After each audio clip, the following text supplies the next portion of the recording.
Hey there everybody, today I'm going to be reviewing Chocolate Bonnie.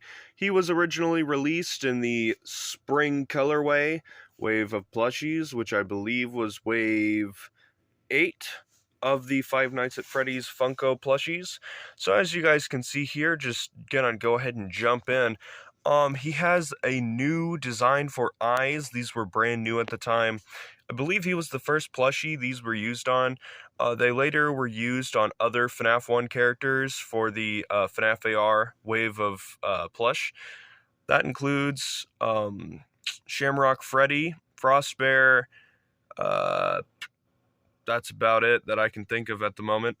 They were also used on like Candy and everything else, where they have the nice eyelids and the embroidered in eyes, but they are not jutting out of their faces. So as you guys can see here, he has the goggle texture that the toy animatronics had, which is pretty nice. These new eyes, at the time, they looked really nice. He looks a little different compared to the other FNAF 1 plushies, but he does have a nice welcome inclusion of the eyelids.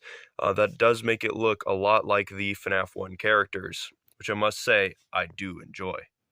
I totally overlooked the fact that the Pizzeria Simulator and Security Breach plushies had the same eye design. Whoops. Moving over that fact, as you guys can see here, his torso is very well done. We actually got a physical bow tie, which after the disaster that was the security breach wave, it's nice to see that Funko isn't completely cheaping out on us.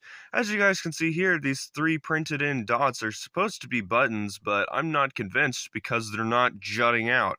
So I kind of wish that they were, because it seems to me that part of the time Funko will go off and pick and choose which plushies they think are important enough to go off and give physical items. And apparently, this one-off Chocolate Bonnie plush at the time just wasn't important enough to go off and get actual buttons.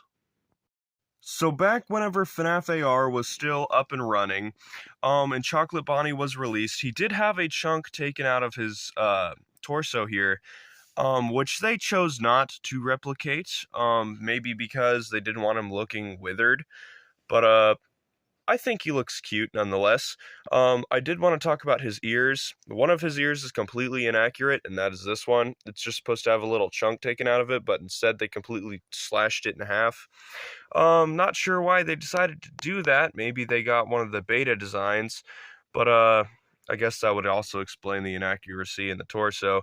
But I honestly don't mind it. I think it looks good. I think it's kind of cute how it kind of has like that, oh no, he got bitten look to it.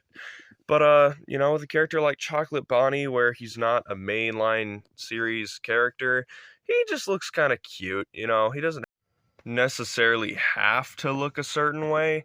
He just kind of looks a little bit goofy here.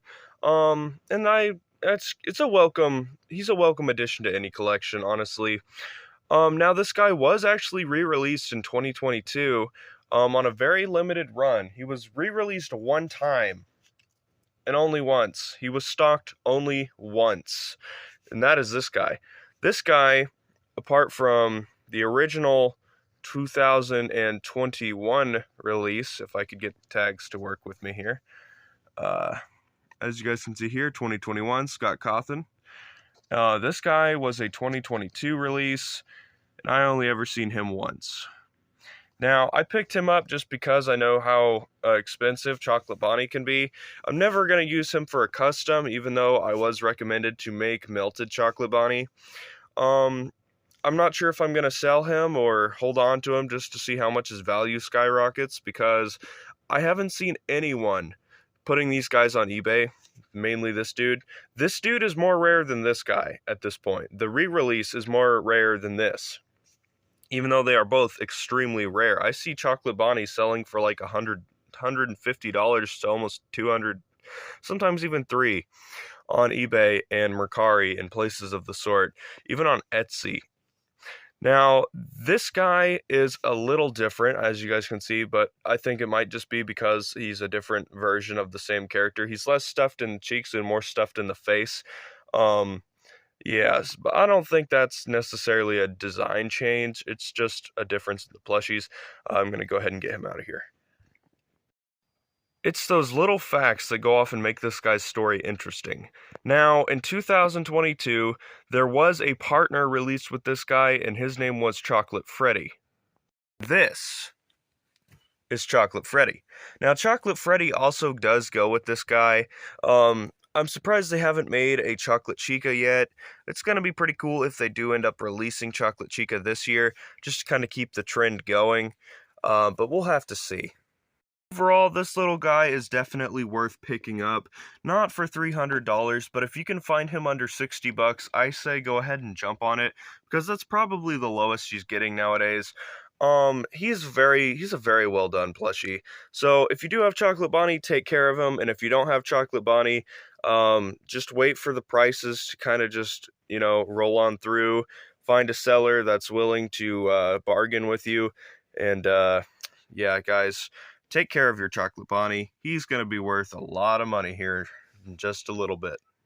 I hope you all enjoyed today's video. I hope you have a good day, good night, wherever you are. And, bye-bye!